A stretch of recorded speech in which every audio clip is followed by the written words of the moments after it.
Convicted violent criminals, including Coloradans, have been turned loose in one of President Donald Trump's first acts in office, sweeping pardons for the pro-Trump mob that attacked law enforcement at the Capitol 4 years ago in a failed attempt to keep Trump in power.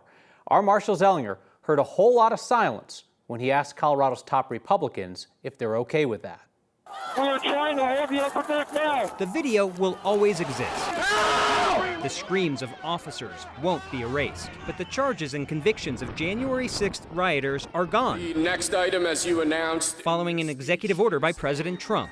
That includes the more than half dozen in Colorado who were charged with violence against law enforcement. More than a half dozen were charged with violence against law enforcement. Patrick Montgomery from Littleton served time for assaulting an officer, kicking one in the chest. Robert Geiswein from Woodland Park went to prison for using a chemical spray on officers. Thomas Hamner from Peyton went to prison after pleading guilty to one of 6 charges. He was accused of being part of a mob that pushed a metal sign into officers and engaging in a tug of war with officers using a bike rack. He pleaded not guilty to the other charges, which were still pending. Jefferson County's Jeffrey Sable was convicted in part for dragging a Capitol police officer down the stairs.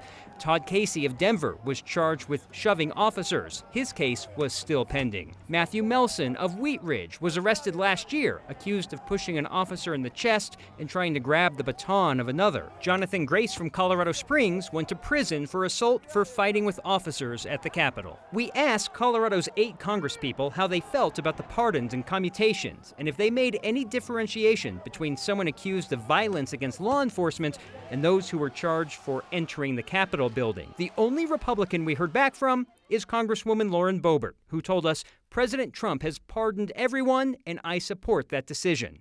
We have no reply from Republicans Gabe Evans, Jeff Hurd, or Jeff Crank. We also did not hear back from Democratic Congressman Jason Crow. Democratic Congressman Joe Neguse called the pardons shameful. Democratic Congresswoman Brittany Pedersen said, as long as you are loyal to Trump, no matter what you do, you will not be held accountable to the law. And Democratic Congresswoman Diana DeGette said, the pardons are a shocking attempt to rewrite history. A crime is a crime. The only Republican who would answer today is Congresswoman Lauren Boebert, who fully supports the pardons and commutations regardless of violence against officer or building. When the topic of Back the Blue and supporting law enforcement is brought up, Republicans are often seen, Kyle, as the party that has unwavering support. What you hear a lot of today is, sure, those people beat cops with poles and with baseball bats, but Joe Biden preemptively pardoned his family. Let's take these issues separately, right? They're both problematic for different reasons.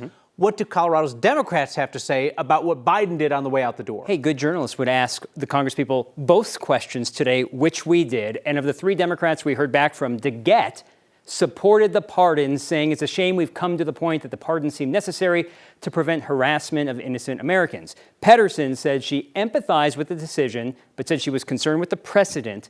And Neguse told me he strongly disagrees with the pardons, also because of the precedent. Where's Jason Crow? I was told, we gave a deadline of 3 p.m. Denver time, and I was told at 5:15 we were getting answers. I still haven't seen them yet. So I'm assuming shortly after this, I will go back to my desk. There'll be an email that pops up. Let's hear what Jason Crow thinks about the President Biden pardons. Marshall, thank you.